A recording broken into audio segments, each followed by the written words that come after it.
Hey, what's up everybody? George here, and we're back with another unboxing. Today, we're going to be unboxing the Spektrum DX8. This is my new radio.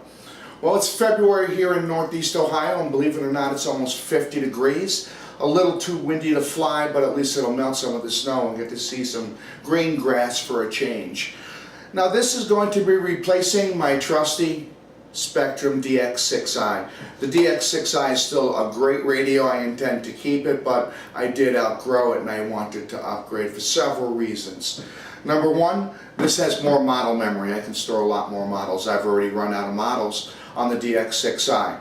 Number two, it has telemetry, something I definitely wanted to check out. Number three, it has more channels so that I can grow. I'm going to go ahead and take the styrofoam out. We'll open it up and take a look and see what's inside the box. Okay, I got the styrofoam out of the box. Once again, you didn't have to watch me struggling with it. So let's go ahead and take a look and see what we have inside. The very first thing we're going to see is the radio. It comes packaged in a nice plastic bag to keep it looking good. And as you can see, it looks very nice. We're going to take this, put it on the bench, and get a closer look in a second, but let's get on with what's left in the box. It also does come with a neck strap, Spektrum neck strap that you can use. I personally don't use a neck strap, but some people do.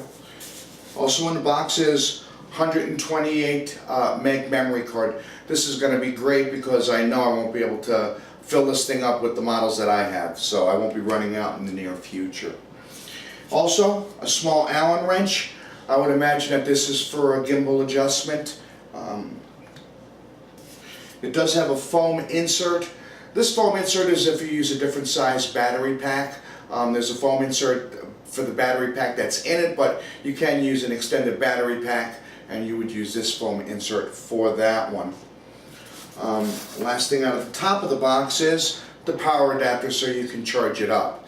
It looks like everything that you're going to need is here, so in the bottom of the box they've included a few more things. First off, nice little set of decals. You can put these where you want, put it on your case. And the manuals. There's two manuals. There's a getting started manual and there's also an instruction manual. They're both pretty thick. It's a lot of reading, but I would strongly suggest that you read through the manuals because there's a lot of good information, especially if you're going to be doing what I'm doing, transferring settings from a DX6i to a DX8. It tells you what the conversions are and how to do it. So there's really some good information. Dry reading, but I suggest that you do it. So let's go ahead and take this thing downstairs, put it on the bench, and get a closer look. Okay. Taking a closer look, the first thing that we notice is they've changed the whole front. It used to be a brushed aluminum, and now they've gone to this chrome finish, which looks a lot sharper. I really like the way it looks. I like the lights. Overall, they've done a nice job on the presentation. One upgrade that they did that I'm very, very happy about is the backlit screen. I had a real hard time viewing the screen on the DX6i, but reading the screen on the DX8 is just a pleasure. Very easy, the contrast is good, no problem navigating the menus. And speaking of navigating the menus, they've kept their same scroll wheel approach to the menu system. Works well, and it does just as well on the DX8. We can see that they've upgraded a lot of things. The trim adjusters are now metal as opposed to plastic.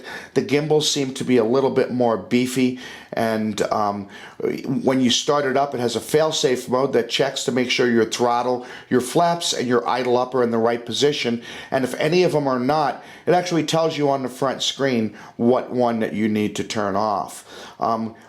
Adjustments for all of your channels. There's a proportional adjustment for one of the auxiliary channels. Flaps and idle up now have 3 positions, whereas on the DX6i they only had 2, so that's another bonus. Another notable change is they've moved the trainer switch from the back to the front. I think that's going to be a good change as well. Overall, a lot of redesign, and they did a nice job on listening to what people said. This is about the same size as the DX6i. The DX7 was a little bit larger. I like the way this feels in my hand just as much as the DX6i. As a matter of fact, I like it a little bit more because I like that rubber, the rubber feel of the grips in the back. So now that we've gotten a closer look, let's go upstairs and we'll have a few final words about this radio. Okay, so we've unboxed it and we've taken a closer look. One thing that we're not going to do is we're not going to go through the screens and try to show you how to use this thing. That's not what this video is for, and there are plenty of really good how-to videos on this, which I'll be using as well. So really this is just the unboxing and getting a closer look, but there are a few things I do want to mention. Number one, there was a recall on the DX8. The day I bought it, a friend called and said, "Hey, did you realize that there was a recall?" Well, I looked it up, and this recall was from last year. It didn't apply. I looked the model number up and made sure that mine wasn't involved, and it wasn't. There's actually a gimbal test that you can do to prove that your radio's working great, and mine passed with no problems at all. Another thing is I just bought the radio. I did not buy the radio with the telemetry module and the receiver. Since I'm just upgrading and I'm going to be transferring my existing models, I didn't need those, and who knows, down the road I may be building another craft and putting telemetry and DSMX technology in it. So thanks for watching, everybody. I'm sure I'm going to be having a lot of fun with this, and as always, happy flying, friends.